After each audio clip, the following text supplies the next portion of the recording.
Dernier maximum glaciaire, les indices écologiques. Nous travaillons toujours dans le chapitre 1, reconstituer et comprendre les variations climatiques passées, en vue de ce qui est dit dans le thème 2, c'est-à-dire étudier les climats de la Terre, et comprendre notamment le passé pour agir aujourd'hui et demain. Et bien sûr, ce chapitre 1 et ce thème numéro 2 s'impliquent dans les enjeux contemporains planétaires. Alors les indices écologiques, l'écologie, écosystème, biotope, biocénose. Bon, vous connaissez tout ça, hein, on en a déjà parlé. Eh bien, on raisonne dans ces indices écologiques pour essayer de comprendre le dernier maximum glaciaire. Pourquoi ? Pour agir aujourd'hui et agir demain en vue d'essayer de sauver le climat de la Terre qui s'emballe un petit peu trop, même si ce n'est pas encore trop catastrophique.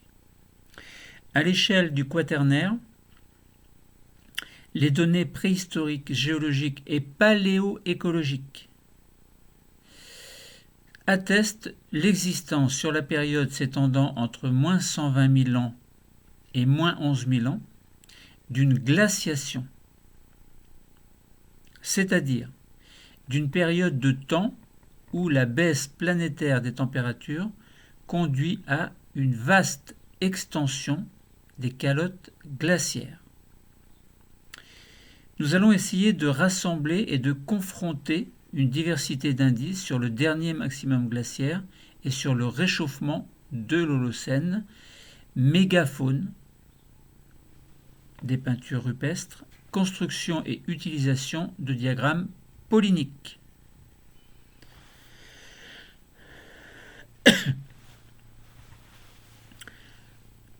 Il est possible, en s'appuyant sur le principe de l'actualisme et sur des indices faunistiques et polyniques, de reconstituer le climat du dernier maximum glaciaire.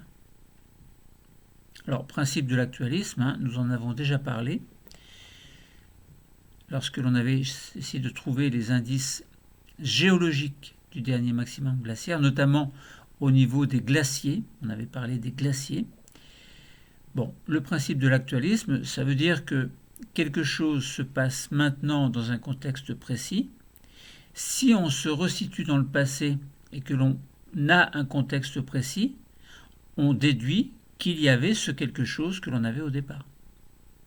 Bon, c'est dit un peu simplement, mais ça veut bien dire ce que ça veut dire. Ça veut dire qu'on se sert de ce que l'on connaît aujourd'hui pour reconstituer le passé en considérant que les phénomènes étaient les mêmes autrefois. Donc, indice écologique, écosystème, biotope, biocénose. Biocénose, c'est l'ensemble des êtres vivants, et le biotope, c'est l'environnement physico-chimique, entre guillemets, qui permet à la biocénose de vivre. Donc, ce sont des paramètres physico-chimiques qui constituent le biotope. Et la biocénose, donc c'est aussi bien les êtres vivants côté plantes que les êtres vivants côté animaux, dont l'homme évidemment fait partie. Enfin, c'est pas accepté par tout le monde.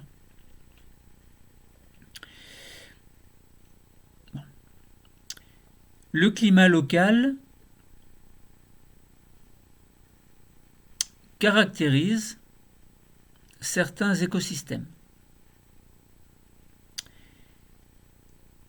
Il conditionne le peuplement de la biocénose, c'est-à-dire à la fois de la faune et de la flore, autrement dit les animaux et les plantes. Et si l'on essaie de trouver des indices, on peut en trouver, si on raisonne par rapport aux indices écologiques, si on cherche des indices écologiques, eh bien on peut trouver des indices laissés par la faune et la flore. Le pollen, par exemple, fait partie d'indices laissés par les plantes.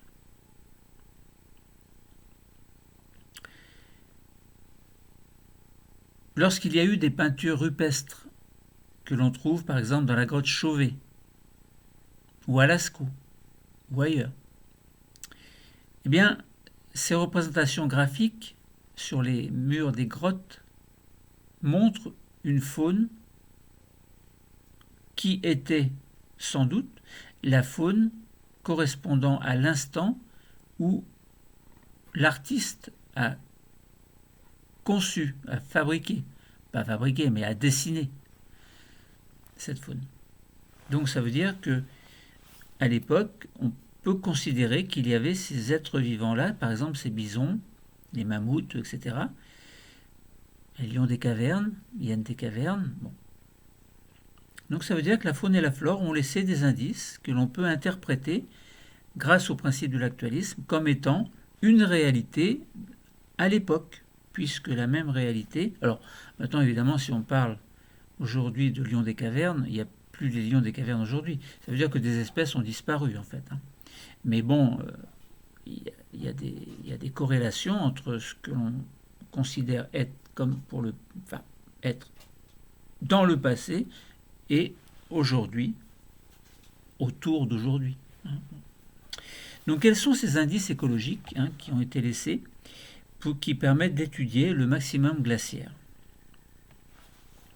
Donc nous allons essayer de voir, de raisonner par rapport à la faune, donc par exemple une faune actuelle, et puis essayer de regarder, donc correspondant à ce dernier maximum glaciaire, ce que les hommes du Paléolithique ont représenté. Alors, on ne va pas faire un détail exhaustif évidemment, mais simplement avoir une idée de ce que l'on pourrait trouver, donc au niveau des animaux, des êtres vivants animaux, et puis également côté pollen, le pollen, donc côté plante, essayer de voir ce qui se passe, et puis approfondir en considérant que donc on a des pollens fossiles qui sont des indices du climat du passé. Alors, vous pouvez regarder, donc vous vous amusez à taper sur les sites de recherche, en fait, la grotte Chauvet. Vous allez pouvoir avoir accès à des animations, vous allez même pouvoir vous promener sur le mur, virtuellement, évidemment. Donc, ça date à peu près de 36 000 ans, ces êtres vivants, donc ces grottes, panneaux de la grotte Chauvet, donc vous allez voir, c'est très intéressant. Donc, il y a une faune qui a été présente au dernier maximum glaciaire et que les hommes du Paléolithique ont représentée. Donc il y a bien des peintures rupestres françaises qui représentent des animaux qui vivent actuellement dans les steppes froides. Par exemple les rennes, vous pouvez voir des rennes dans un environnement naturel puisqu'ils existent encore aujourd'hui en 2021. Et il y a des indices écologiques qui montrent que certaines peintures et gravures rupestres ne témoignent pas fidèlement de la biodiversité présente à l'époque évidemment, parce que tout n'est pas représenté, mais certains êtres vivants sont représentés et ça veut dire qu'ils étaient bien présents à l'époque. Certaines espèces y sont fortement surreprésentées même, et d'autres ne sont pas du tout figurées. Donc ça veut dire que la biocénose locale ou à plus grande échelle il y a 36 000 ans, et que la grotte Chauvet est censée représenter, eh bien, ça veut dire que cette biocénose n'est pas complète. Mais quelques êtres vivants sont représentés. Et comme ils sont représentés, ça veut dire qu'ils ont existé. Et s'ils ont existé, ça veut bien dire que c'est une réalité, en fin de compte. Donc ce sont bien des indices écologiques que les hommes ont laissés sur place. Alors, concernant ce climat d'il y a 20 000 ans, donc dernier maximum glaciaire, autour de la grotte Chauvet et en Ardèche, donc il y avait un climat, en tout cas, qui était à peu près similaire à celui de la Sibérie actuelle, donc beaucoup plus froid qu'actuellement. Alors, vous pouvez vous amuser, donc, puisque l'on sait que les hommes du Paléolithique ont représenté les parois sur les parois, en tout cas les grottes des animaux qu'ils côtoyaient. Alors il y avait quoi ? Il y avait des mammouths, des cervidés, des bouquetins, des chevaux sauvages, des bisons, des aurochs, etc. Lions des cavernes, hyènes des cavernes, etc.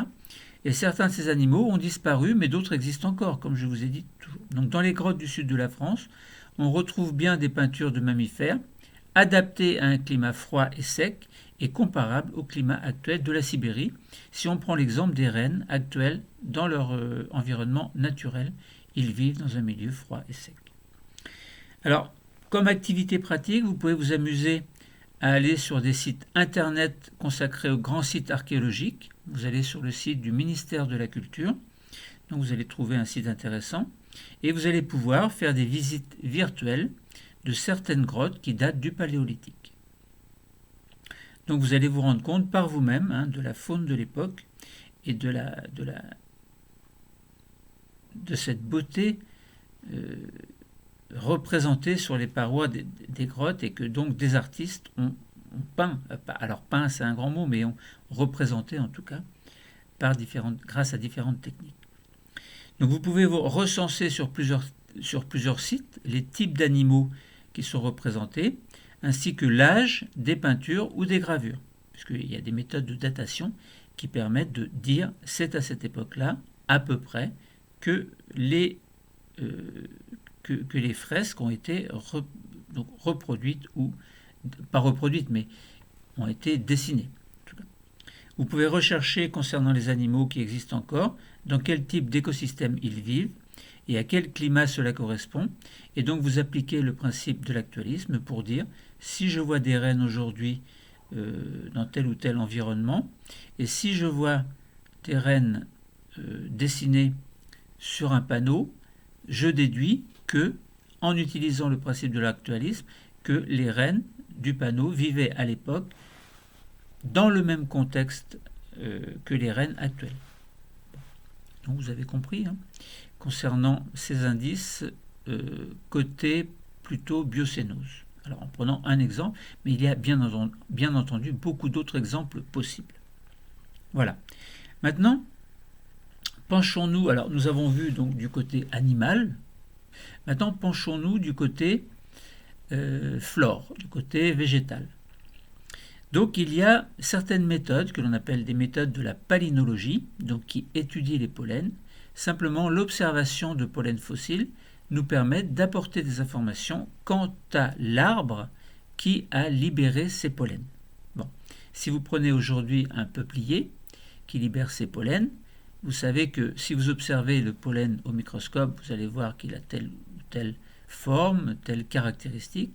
Mais si vous retrouvez profondément à 10 mètres sous le sol une couche où il y a les pollens qui ressemblent aux pollens que vous avez observés et qui correspondent aux pollens actuels, eh bien ça veut bien dire qu'il y a 10 mètres correspondant à un état, à un temps précis, par exemple plusieurs milliers d'années, mais ça voulait dire qu'il y avait aussi des peupliers, par exemple, puisqu'on voit les pollens.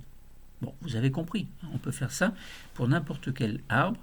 Vous regardez, vous recherchez, donc là on cherche par exemple à l'époque 20 000 ans, eh bien tout ce qui a 20 000 ans et qui contient des pollens de telle ou telle espèce, eh bien, signifierait que c'était les arbres que l'on trouve aujourd'hui comme ayant le même pollen. Donc les méthodes de la palynologie sont très intéressantes, sont importantes, permettent d'observer des pollens fossiles et d'identifier différents grains de pollen.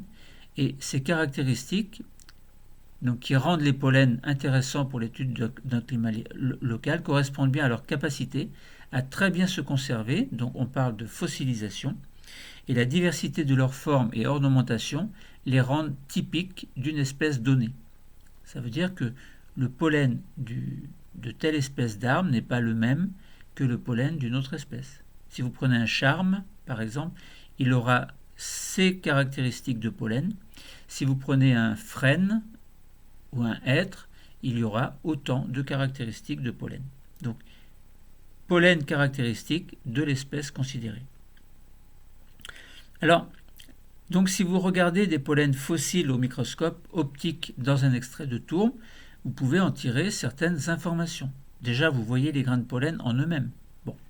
Les grains de pollen sont recouverts d'une espèce d'enveloppe qui est très résistante et dont la morphologie caractérise chaque espèce.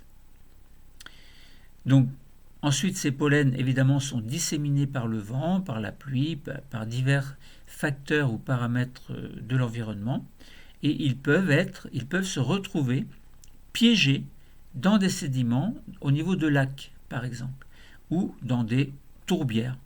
C'est possible aussi. Ou alors ils peuvent être dispersés pour assurer leur rôle également.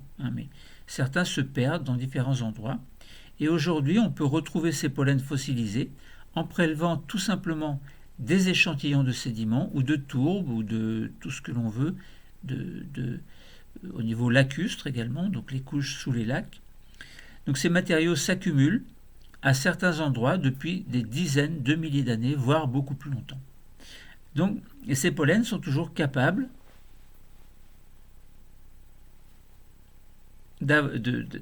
d'avoir une fonction. Bon, après, c'est à réfléchir selon ce que l'on observe, selon ce que l'on a sous les yeux.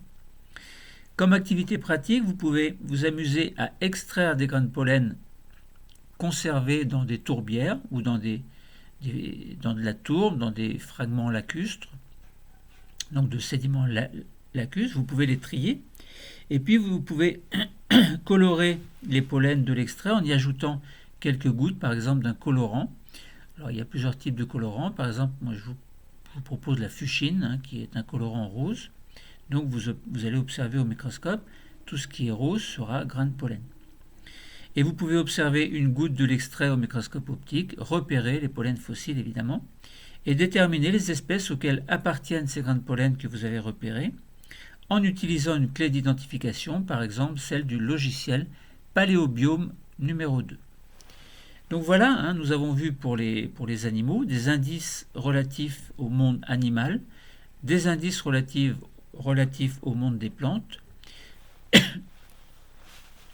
Maintenant, on peut essayer d'approfondir un petit peu donc, concernant ces pollens fossiles. En quoi représentent-ils des indices des climats du passé ? Alors, les résultats que vous avez pu obtenir dans une carotte de sédiments, deux notions clés en palynologie, en fait, c'est le spectre et les diagrammes polliniques. Voilà. Donc, en parallèle à votre observation de carottes de sédiments, vous allez mettre en place, donc vous allez pouvoir observer les spectres et les diagrammes polliniques. Alors,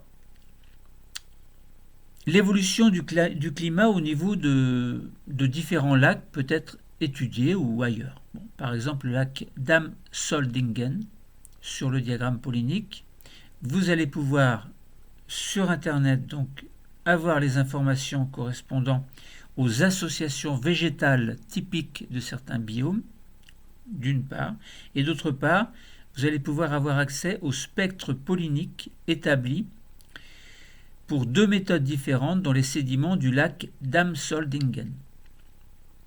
Et puis vous allez pouvoir, grâce au diagramme pollinique de ce lac, établir les différentes espèces caractéristiques. En fait, vous pouvez voir 7 espèces caractéristiques et déduire les climats. Donc, concernant cette évolution du climat au niveau du lac, alors je ne vais pas répéter à chaque fois, c'est Am-Soldingen, c'est pas facile à prononcer, donc je vais simplement dire le lac. Bon.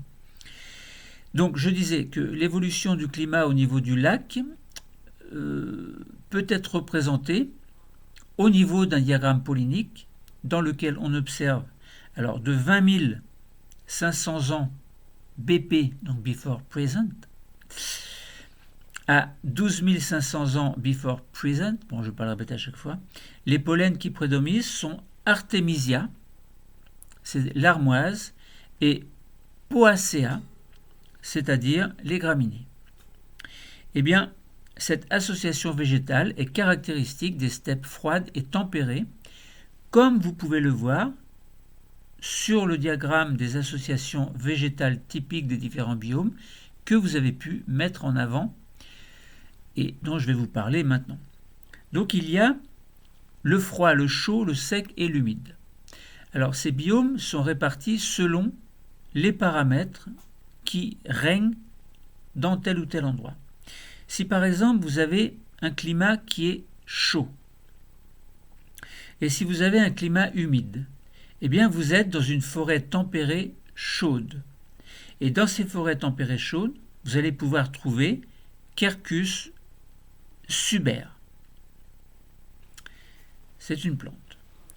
Et lorsque le climat est un petit peu moins chaud, mais quand même, donc ça veut dire entre le chaud et le moins chaud, et ensuite le froid, eh bien il y a toute une zone de chaud relatif avec une zone d'humidité relative.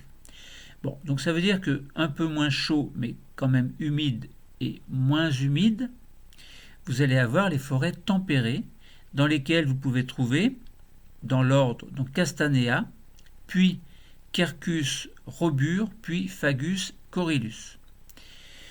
Et ensuite, à mesure que le climat devient de plus en plus froid mais toujours humide, vous êtes dans la forêt. Alors, vous êtes passé de la forêt tempérée chaude à la forêt tempérée, puis à la forêt tempérée fraîche, donc il commence à faire froid, avec Abies, l'espèce végétale, et puis vous arrivez dans un climat froid, donc froid et humide, avec une forêt boréale, où vous allez trouver dans l'ordre Abies epinus, et puis ensuite Betula et Alnus. Donc là, vous êtes dans l'humidité et dans le froid. Et si on remonte un petit peu vers le sec, on a une toundra avec ses poacées et cyperacées, donc c'est plutôt donc de humide vers sec, avec un climat plutôt froid.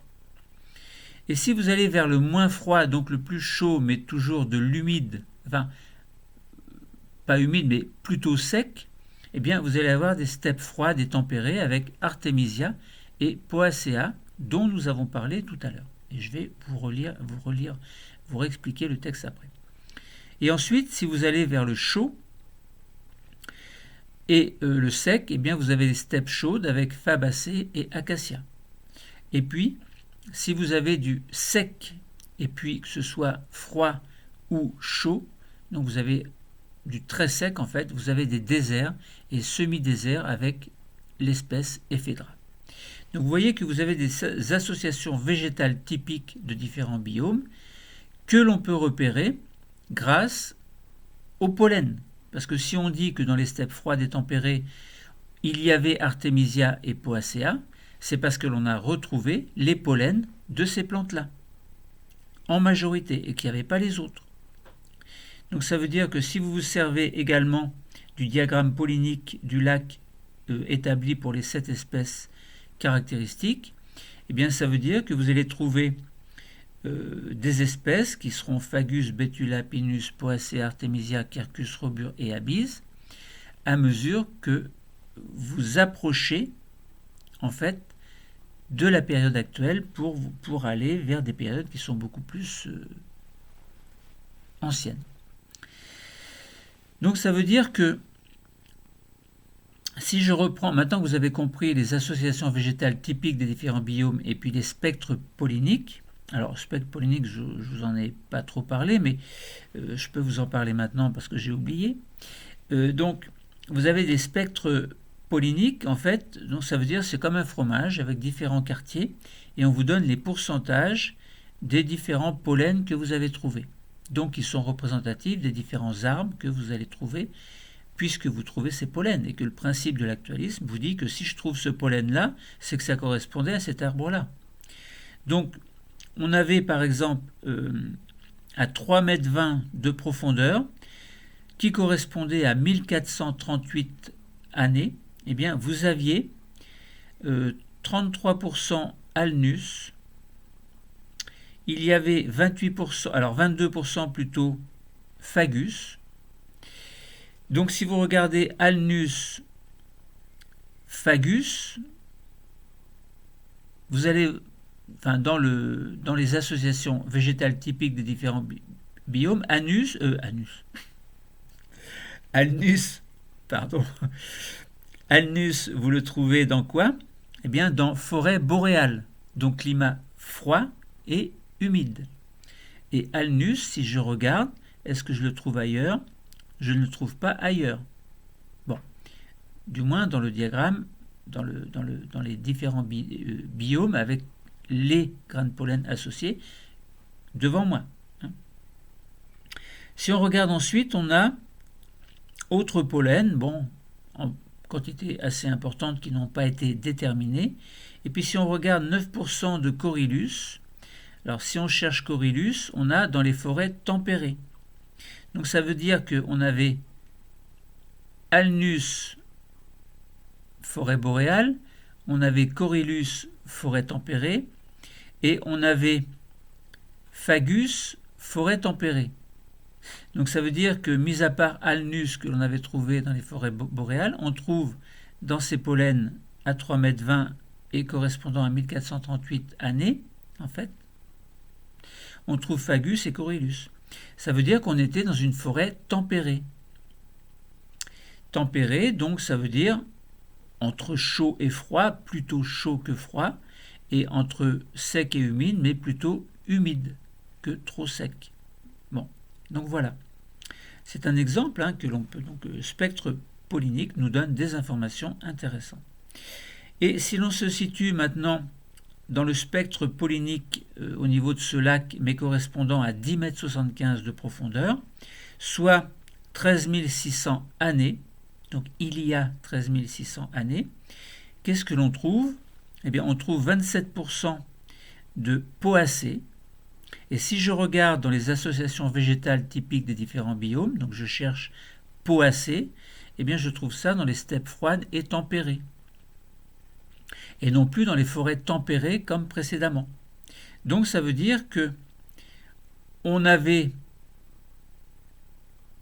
ces poacées dans un contexte de steppes froides et tempérées, donc un climat plutôt entre froid et sec, entre froid et chaud, et plutôt sec que humide. Alors après, tout ça, c'est relatif, évidemment. Quand je vous dis plutôt sec, plutôt humide, il faut avoir le diagramme devant vous pour vous rendre compte. Alors ensuite, deuxième, en quantité, donc la deuxième, c'était 17% d'artémisia, et ça conforte le fait que les poacées qui étaient dans les steppes froides et humides sont bien accompagnées d'artémisia, puisqu'on a trouvé les pollens d'artémisia en deuxième quantité les plus importantes. Et à titre indicatif, ensuite, c'était 13%, on avait 13%, on avait les cyperacées. Alors les cyperacées, on trouve ça plutôt dans la toundra. Bon, donc ça veut dire qu'on peut avoir des cyperacées, ça veut peut-être dire que ces steppes froides et tempérées allaient glisser ou glisser tout doucement vers une toundra. Bon, après, à chacun son interprétation. Concernant le diagramme pollinique du lac, donc qui est établi pour les 7 espèces, eh bien, on peut se placer à différentes périodes, donc en années, par exemple, entre 500 et 6500 ans, il y avait Fagus, et entre à peu près, alors, il vaut mieux partir à 2000, à 20 000 à peu près, donc si on part de 20 000 ans, entre 20 000 ans et puis, alors je me penche parce que le document est petit, entre 20 000 ans et 12 000 ans, il y avait essentiellement des poacées. Alors poacées, on regarde, c'était bien une steppe froide et humide. Ça veut dire qu'il y a 20 000 ans, au niveau du lac d'Amsoldingen, il y avait une steppe froide et humide, puisque l'on a trouvé essentiellement des poacées et que les poacées se trouvent dans les steppes froides et humides.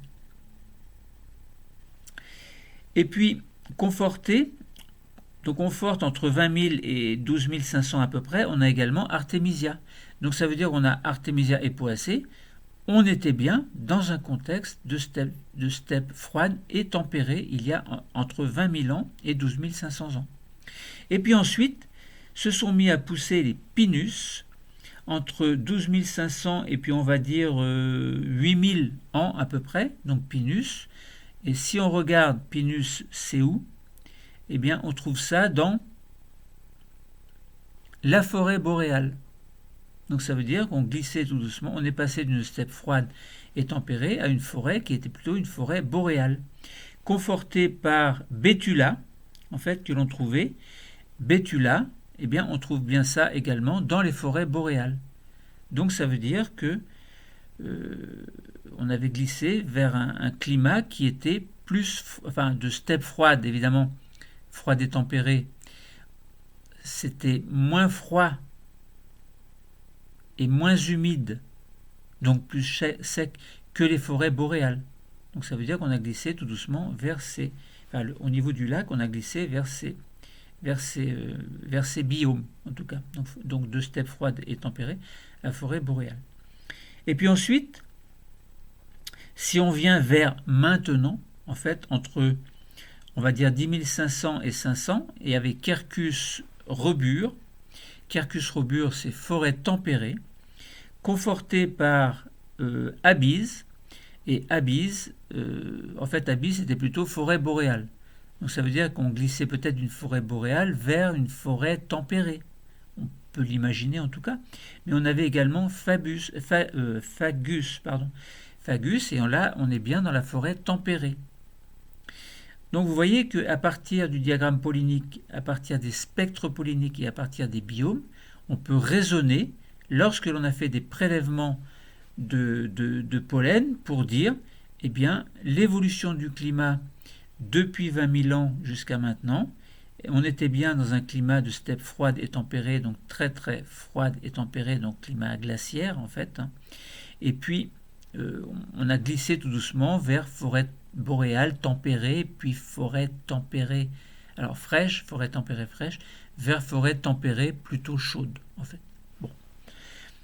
Donc ça veut dire, si on résume, l'évolution du climat au niveau du lac, eh bien, alors grâce au diagramme pollinique, on observe que de 20 500 ans à 12 500 ans, donc les pollens qui prédominaient, c'était Artemisia, donc l'armoise, et puis les poacées, c'est-à-dire les graminées, et cette association végétale est caractéristique des steppes froides et tempérées. On l'a déjà dit, je résume. Et cette période correspond à la fin du dernier maximum glaciaire. Ensuite, entre 12 500 ans et 8 500 ans, on observe une forte présence de pinus, ce sont les pins, et de bétula, ce sont les bouleaux. Et donc cette association végétale est caractéristique des forêts boréales, comme on l'a dit. Et entre 8500, donc à partir de 8500 ans jusqu'à maintenant, eh bien les pollens de Quercus robur, c'est-à-dire le chêne pédonculé, puis Abyse, c'est-à-dire le sapin, puis Fagus, c'est-à-dire le hêtre, apparaissent. Et ces pollens indiquent qu'il y avait une forêt tempérée plutôt fraîche, mais on glissait tout doucement vers une forêt tempérée. Donc l'évolution de l'environnement, c'était steppe froide, forêt boréale, puis forêt tempérée. Donc ça veut dire que ça indique qu'il y avait un réchauffement du climat qui devient également plus humide. Donc voilà comment, à partir des pollens, on peut reconstituer, donc à partir de ces indices polliniques, on peut reconstituer les climats en remontant dans le passé. Donc voilà. Donc on a vu qu'il y avait des indices écologiques du dernier maximum glaciaire. Quels indices écologiques? Eh bien on a pris des indices avec la faune que l'on a retrouvée sur des grottes ornées, par exemple de la grotte Chauvet, mais il n'y a pas que la grotte Chauvet. Et puis on a trouvé également des indices polliniques, relatifs aux plantes évidemment, c'est ça, le pollen, c'est relatif aux plantes. Donc si on raisonne de manière générale, au niveau des écosystèmes, au niveau de ce que l'on appelle les indices écologiques, eh bien, ils nous ont apporté des informations sur le dernier maximum glaciaire. Alors, on a pu reconstituer et comprendre les variations climatiques passées grâce à ces indices. Et donc, on a bien compris qu'au niveau des climats de la Terre, on a pu comprendre le passé et ça va nous aider pour agir aujourd'hui et demain. Et on a bien compris également que ça correspondait à des enjeux contemporains planétaires. Indice écologique du dernier maximum glaciaire. Le cours est terminé. Merci.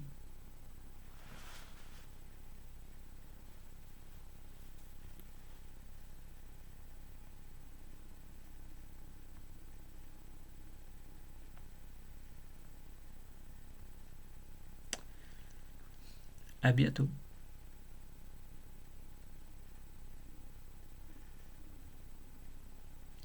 Je cherche toujours le bouton, j'arrive pas à le trouver.